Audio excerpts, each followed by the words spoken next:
violência contra as mulheres não é recente na história da humanidade. Ela faz parte de um sistema socio-histórico que condicionou as mulheres a uma posição hierarquicamente inferior aos homens. Desde o momento em que o ser humano se reuniu em clãs, a mulher era considerada inferior, o que acarretou em uma série de preconceitos contra ela. A mulher era dependente do pater família de seu clã, e posteriormente passava a depender do marido. Caso esse viesse a falecer, ela passava a ser dependente do filho. Com o passar dos anos, a mulher conquistou sua independência, o que não significa que ela deixou de sofrer preconceitos. Se antes ela sofria preconceitos caso se separasse do marido ou até mesmo se fosse infértil, atualmente os preconceitos que caem sobre ela são muitos. A condição social e política da mulher na Grécia Antiga se diferencia largamente dos direitos conferidos aos homens. Elas não eram consideradas cidadãs e, do mesmo modo, ocupavam uma posição de inferioridade social em relação aos indivíduos do sexo masculino.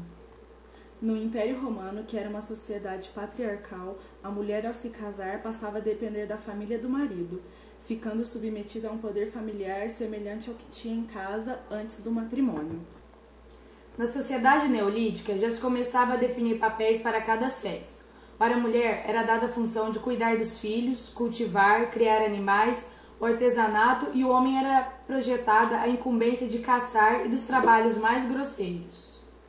No século das luzes, munidas do ideário iluminista de igualdade e fraternidade, que logo depois viria a ser a corrente utilizada para dar início à Revolução Francesa, as mulheres que quisessem ter espaço na vida política eram mortas na guilhotina.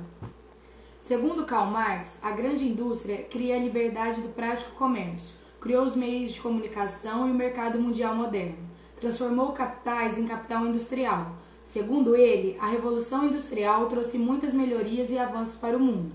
Após essa revolução, o trabalho da mulher foi utilizado em grande escala nas indústrias.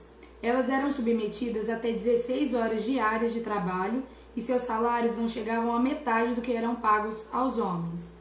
Desta forma, era vantajoso para os empresários contratar as mulheres.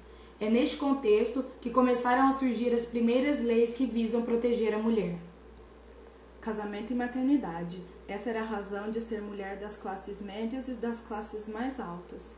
Um casamento feito geralmente sem amor, dentro de uma estrutura patriarcal que não lhe dava outra alternativa, a não ser submeter-se da vontade do pai e depois a do marido. Organizar a casa, cuidar do bem-estar da família e da educação dos filhos. Para isso ela existia, só por isso era valorizada. Nesse quadro não havia lugar para a mulher solteira, separada e muito menos para a mãe solteira. Nos locais em que a dominância e o poder se encontram nas mãos dos homens, que é o caso da política, se torna às vezes algo fora do comum e de difícil aceitação a inclusão da mulher.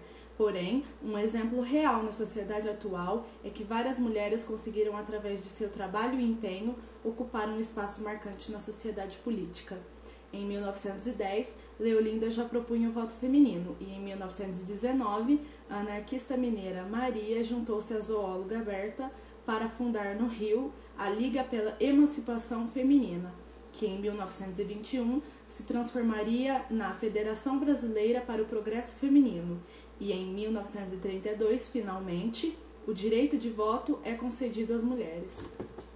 Em 1933, Carlota Pereira de Queiroz tornou-se a primeira deputada federal brasileira. Em 1979, Eunice Micheles tornou-se a primeira senadora do Brasil. Em 1982, o Brasil teve a primeira mulher ministra. Foi a Esther de Figueiredo Ferraz, ocupando a pasta da Educação e Cultura. Em 1995, Rosiane Sarney tornou-se a primeira governadora brasileira. Em 31 de outubro de 2010, Dilma Rousseff venceu as eleições presidenciais, tornando-se a primeira mulher presidente do Brasil.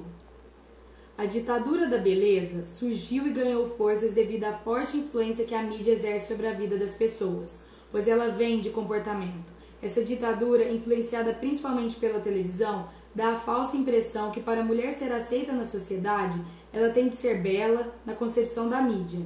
Essa ideia errônea pode ter grandes consequências, pois a mulher passa a se sentir inferior por não corresponder às expectativas da mídia, em especial a televisiva, o que acarreta em problemas como depressão, complexo de inferioridade, distúrbios alimentares, tais como anorexia e bulimia, entre outros problemas. Desde a época do Brasil colônia, a mulher brasileira tem fama no exterior de ser bonita e sensual. Porém, desde o século XX, a figura da mulher brasileira vem sendo distorcida no exterior. Os preconceitos têm raízes mais profundas que os princípios. Nicolau Maquiavel. O preconceito é uma opinião não submetida à razão. Voltaire. Ao fazer este trabalho, podemos concluir que a Revolução Industrial trouxe muitas mudanças para o mundo. Foi a partir daí que tudo começou. Mulheres que sofreram, que lutaram, que choraram, gritaram e reivindicaram para conquistar todos os direitos que temos hoje. Grandes mulheres que fizeram história e ficam para sempre na história do Brasil, nos livros, nos jornais, nas revistas. Mulheres corajosas, impetuosas, que viram o machismo tomar conta e perceberam que muitas coisas precisariam mudar, e elas fizeram com que mudasse. O desenvolvimento da mulher foi muito significativo ao longo dos anos. Foram aprimorando-se para que os direitos e as obrigações fossem iguais para todos, procurando uma sociedade mais humana, mais justa, onde homens e mulheres tivessem o mesmo valor perante a sociedade. Aquela visão totalmente antiquada de que a mulher só serve para cuidar dos serviços domésticos e dos filhos está completamente errada. E depois de muita luta, essa mentalidade está completamente ou quase completamente mudada. Mulheres com capacidade, coragem e muita força de vontade que lutaram e lutam até hoje por igualdade e boas condições de vida para si próprias e para suas famílias. Mulheres independentes que hoje moram sozinhas, trabalham e algumas vezes pagam sozinhas a escola dos filhos, as roupas, os medicamentos e tudo que é necessário para eles. Mulheres que merecem aplausos por suas conquistas.